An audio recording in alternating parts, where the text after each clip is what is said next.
While journalists, human rights organizations, and activists are fighting a battle to expose Israel's oppression of Palestinians, there's another group in the country that's also attacked and imprisoned: those of African descent. A major rationale given for the existence of Israel is that it serves as a refuge for those who face the horrors of the Holocaust, part of making sure the words "never again" hold true. So it might come as a surprise to some that Israel is building prison camps for and legislating laws against people fleeing genocide today. When European countries tightened restrictions on refugees, it became increasingly difficult for asylum seekers to escape war and persecution. As camps filled up throughout the African continent, many started crossing the Sinai Desert into Israel. Today, there are about 45,000 African refugees inside Israel's borders, less than 0.5% of its population. But despite their minuscule size relative to the population, they're treated as a national crisis in Israeli society. Likud member of parliament Miri Regev stated from the stage of an anti-refugee rally, "The Sudanese are a cancer in our body." Interior Minister Eli Yishai claimed that African refugees were raping many Israeli women, who do not complain because they don't want people to know they were also given AIDS. He also stated Israel belongs to the white man. An Israeli police station in Tel Aviv also officially honored May Golan, a leader of anti-African campaigns that encourage violent attacks. And this incitement does indeed work. Just in November 2016, an innocent Sudanese man was beaten to death while walking home from work. The racism runs so deep, babies are even attacked. One man tried to murder a 1-year-old baby girl from Eritrea by stabbing her in the head. 92% of them are from just 2 countries, Sudan and Eritrea. Those escaping Sudan are fleeing ethnic cleansing and genocide in a vicious civil war. Ironically, the Israeli government has directly fueled this bloody conflict with weapons and more. Many of the refugees I spoke with told me they barely made it out alive. Similarly, refugees from Eritrea face dire conditions. One of the poorest, starvation-ridden countries in the world. Many Eritreans face mandatory conscription to slave-like conditions, imprisonment and execution by their government. Most who crossed the Egyptian border settled down in Tel Aviv or nearby cities, began working the lowest-paid jobs in restaurants and hotels, and started a new life for their families. While Israeli politicians and police try to create a picture of skyrocketing crime and chaos as a result of these neighbors, they amount to the same type of sensationalized manipulation we see from Trump and the alt-right media in America today. In fact, a report by Israeli Parliament's own research center revealed that African refugees are dramatically less likely to be involved in crime than Israeli citizens. Where African refugees are most concentrated, they account for less than 1% of reported crime. But the campaign of vitriol against them is fierce. Netanyahu even made it clear that African refugees pose a threat to the demographic of Israel as a white Jewish state. Israel is a small country, and we do not have the geographic and demographic depths to absorb them. We will not allow Israel to be flooded with illegal migrants and terrorists. With so many politicians openly calling to expel these so-called infiltrators and whipping up xenophobic hatred against refugees, we went to an anti-refugee rally in Tel Aviv, where demonstrators burned an effigy of the mayor for allowing the children of refugees into local schools. And I'm a member of the Labour Party, and I consider myself left-wing. And I support this struggle because I think it's fair and it's just. They've come here with their practices and with their multitude of problems, and this cannot coexist. They must be removed en masse from here. What are you doing? I'm here, traveling around. You present somebody? Huh? You cannot get inside. What does that sign? What does that mean? It says that kids are no permission to bypass a non-permitted way of staying. It's not, kids are not visa. So you want them to just stop breeding, yeah? This is not what I'm saying. If you stay inside the country, not in a rightful way, kids are not meant to bypass that. This is what we're saying. But doesn't use a condom mean literally stop having sex? Like stop giving birth? I don't talk about condoms. I'm saying you do not holding a child with a sign that says use a condom. And their lives have become actually a hell. Why is that? Because of all the illegal immigrants. What are they doing to make your lives hell? Crime, noise. Been smuggled through the border and trying to get a better job. Well, and then they're saying that they are refugee. There are law defined who's refugee. Do you think that, but I mean, isn't Eritrea like one of the worst countries for human rights in the No, world? actually, Eritrea is a beautiful country. It is? Yeah. I came here to support their struggle. To support the struggle Against the Eritrea, the struggle against the Eritrea, to take them back home to Mother Africa. Why do they have to make our life so miserable? We have enough problems with Arabs and These struggles against those people, it's not about racism or it's not about hateness. It's just about that it's not their home. They should to go to any country in Africa. it's not racism because I don't see them as inferior to me. Racism is when I see someone inferior. I don't see them inferior, but I see them as criminals. And these infiltrators are filthy, and they bring us only trouble. So what have they done? Tell me about what they've done to you. You said that they... Look, I've never passed any violence by them, but I especially train on self-defense. I hit boards, trees. Some trainer hits me to Yeah. So because I know that someday I will pass violence by them. They have to go back to the country. They made enough money. Everyone who worked here can be a millionaire there in Eritrea. Back to the country. Well, how do you do that, though? How do you do it? We take them with chains and put them on boats. The racist opinions at this rally are not fringe. According to a 2012 study by the Israeli Democracy Institute for Peace, a stunning 52% of Israelis concur that African migrants are a cancer. Furthermore, the study revealed that a shocking 33% of Israelis condone anti-migrant violence. This racism is also codified into Israeli law. The refugees they target are legitimate asylum seekers, having submitted proper paperwork proving they are fleeing execution based on political persecution. In the rest of the world, over 80% of Eritrean asylum seekers are granted asylum. In Israel, less than 1% have been approved. In the past 6 years, only 4 Eritreans and 0 Sudanese have had their asylum cases approved. Instead, Israel has rounded up and deported thousands of them, even sending them back with the knowledge they could be killed upon return. This heartless act is a clear violation of international law under the UN Refugee Convention. As public pressure mounted, in 2013, Israel completed a massive 140-mile fence along the entirety of its border with Egypt in the attempt to stop African migration. And it worked. Now the trip is so dangerous, very few attempt it. They use the Prevention of Infiltration law, which allows for the detention of migrants for up to 1 year without trial. While once permitted, African refugees are now forbidden to either work or live in Israel's major cities. Today, the Israeli government has an ultimatum to African refugees. Leave now, even offering a one-way plane ticket home or to another undisclosed African country and $3,500 cash, or go to prison. With most choosing Israeli prison over certain death after deportation, Israel has built a massive prison camp in the middle of the Negev desert. I visited what even some Israeli officials have called a concentration camp on the outskirts of Israel, in the middle of the blazing desert. On one side, the Holot camp, where African asylum seekers are sent after being rounded up in Israel's cities. The camp houses over 2,000 people at a time and sentences them to 1-year intervals in inhumane conditions. Men only are rounded up to be detained in these centers. They're separated from their spouses and children. Across the street is Saharan prison, where they're sent if they violate curfew or refuse to self-deport upon release. While not technically incarcerated at Holot, they are restricted to this tightly packed camp. It is the largest prison of its kind in any industrialized nation. The Israeli government's stated intention is to arrest and send all African asylum seekers to this camp, deport them to the nightmare they escaped, and prevent any new refugees from entering. If the refugees protest, which they have many times, their makeshift encampments are bulldozed and they are attacked by militarized police forces. I visited this camp and spoke to Ali, a Sudanese refugee in prison there. And in 2003, when the war broke down in Darfur, my village was completely burned. Janjaweed and militia group. A lot of us flee the persecution and genocide from Darfur.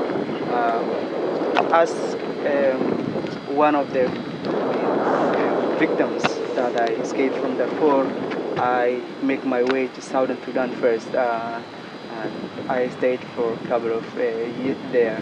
Then been there until 2011 after Southern Sudan became new state from Sudan as an independent nation.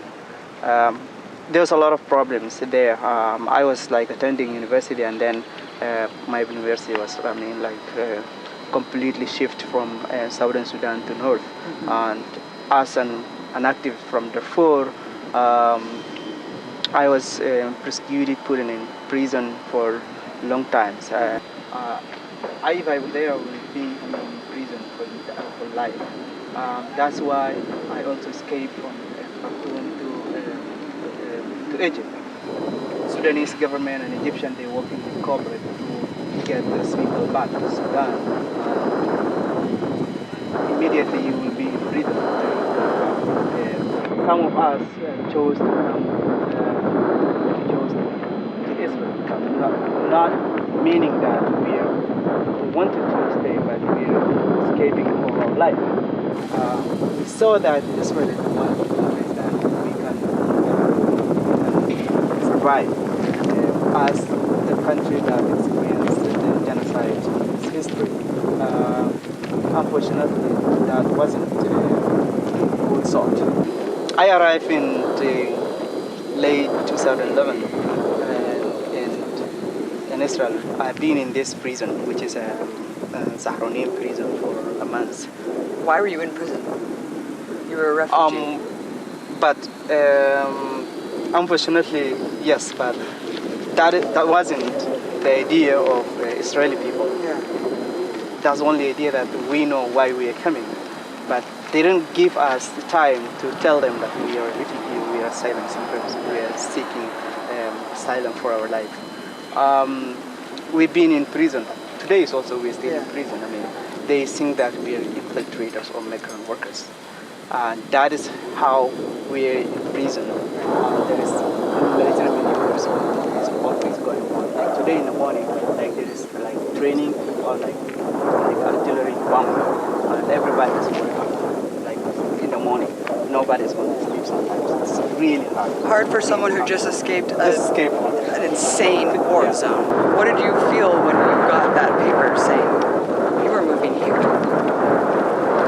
First they said like you have to be in Kholot in like indefinite time. So everybody came to prison. First people they attend here, they stayed more than 2 years. Yeah, because the time like they said you are going to be in Kholot indefinite, or you have to sign voluntarily to leave the country. And then the people who cannot go anyway, they just accepted and they came to prison. You were saying that there was a market out here that was demolished. It is the food inside is really bad. I mean, that food is really hard. It's really bad. A lot of people they try to bring things from the table, which is 60 kilometers away from here, and to cook and to make their life as to survive. But still, they demolish. Like small marketing that people just only want to survive.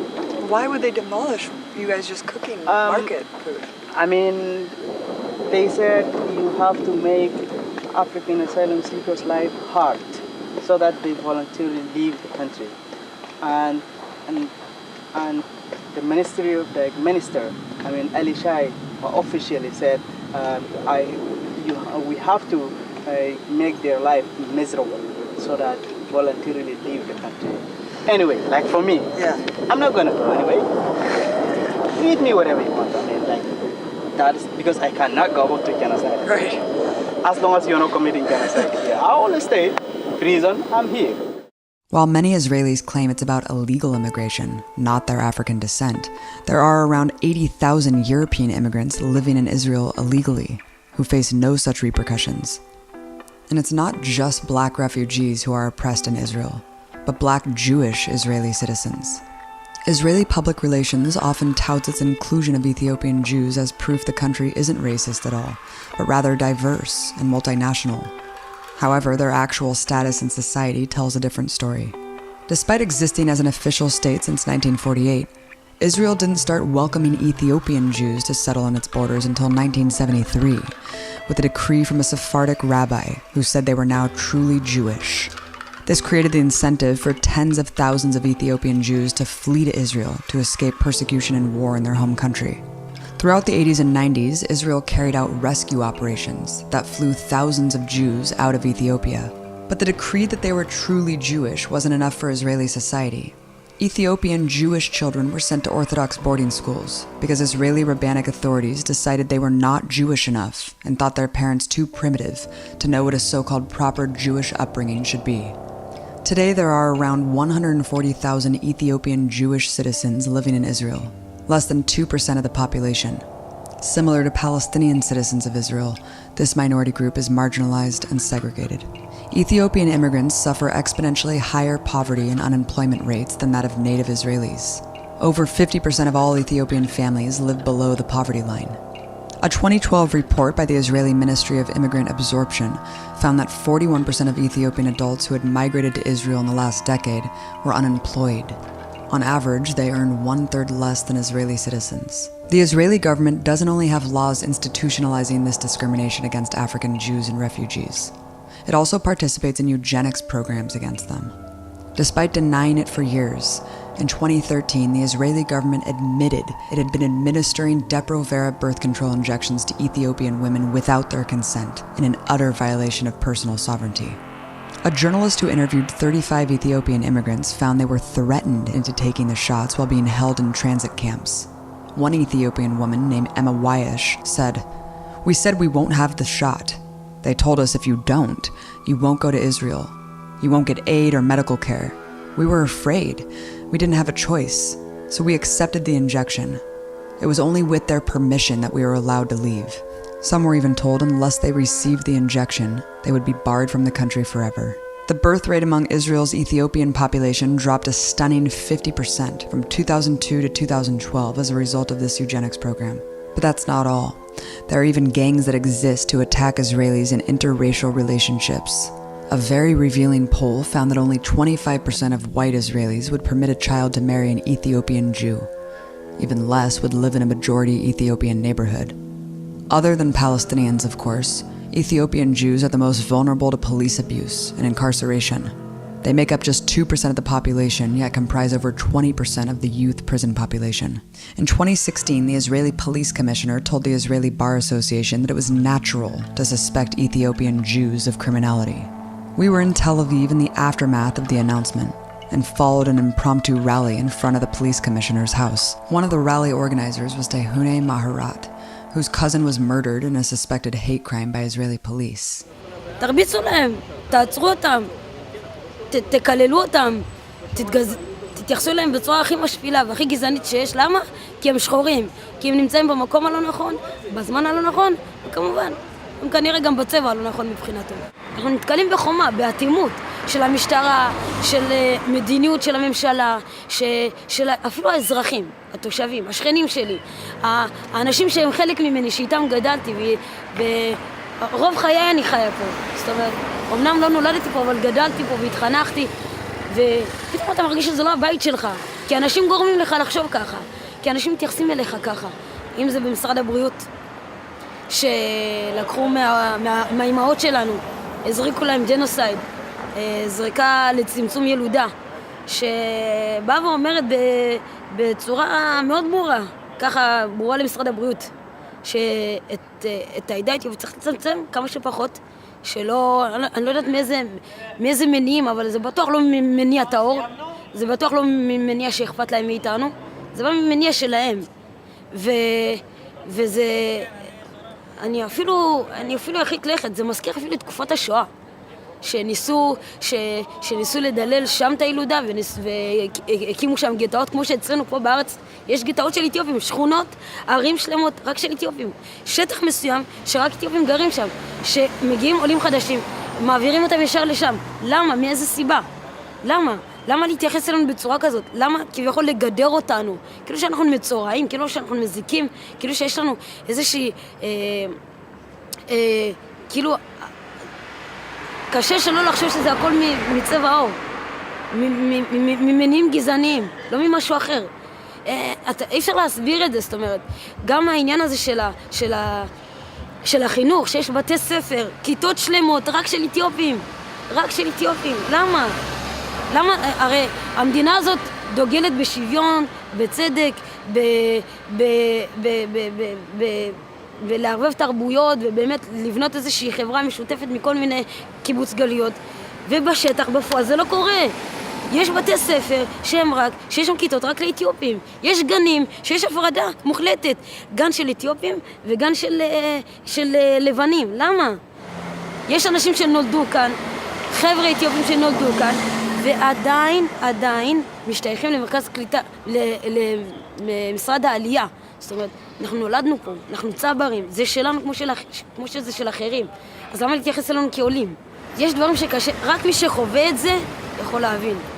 זה מציאות שחורה במדינה לבנה. ככה. בן אדם שחור יכול להבין מה בן אדם שחור אחר מבין. בן אדם לבן לא יכול להבין מה בן אדם שחור חווה. כי הוא לא שם. ולפעמים אנחנו מרגישים שזה רק שלנו. שהמאבק הזה הוא רק של שחורים, רק של אתיופים. וזה לא נכון, זה צריך להיות של כלל החברה הישראלית. כי החברה הישראלית בכללותה, במיוחד בדרגים הכי גבוהים שלה, היא חברה גזענית. היא חברה שהתפיסה שלה היא מאוד מאוד מושרשת ומאוד אפילו סמויה בכל מיני מובנים, אבל גזענית, אין מה לעשות. וחייבים להודות בזה. והאמירות האלה של המפכ"ל אתמול רק מוכיחות. Truly exemplifying the status of black Jews in Israel, our interview was interrupted by a white Israeli man who overheard and felt entitled to tell her she was wrong. אתה לא תיכנס לרעיון הזה. אני אגיד לה בצורה ידידותית, כן? אני לא נגדך. חס ושלום, יש לי המון חברים, הדרכתי בסניף של עולים מאתיופיה. כולם אוהבים אתכם. אתה שחור? מה זה? אתה שחור? לא, אני הדרכתי. אתה לא שחור. אתה שחור, אתה יכול להגיד מה אני מרגישה, אתה לא יכול להגיד. אני הדרכתי. אז אתה טועה, אדוני. יש כל כך הרבה תחומים שבהם הקהילה פוגשת בגזענות. כמו שציינתי, משרד הבריאות, אם זה הזרקות של הג'נוסייד, אבל יש גם את זה שאנחנו מתרימים דם וזורקים לנו את הדם. הדם שלנו לא שווה. וזה קורה כבר למעלה מ-20 שנה, שהדם שלנו, כל פעם שאנחנו תורמים, הדם שלנו נזרק לפח. פשוט ככה. למה? כי כנראה הדם שלנו לא טוב. הדם שלנו שונה מאחרים, שונה מהגזע הלבן. אבל הוא כנראה גם רק טוב במלחמות. כי לצבא אנחנו טובים, אנחנו פייטרים, אנחנו הראשונים להיכנס לקרב. אבל לתרום את הדם שלנו זה לא טוב, זה לפח, אנחנו לא שווים. אנחנו שווים פחות לא יודעת, כאילו, לפעמים קשה לי לקבל את זה, אבל זו המציאות.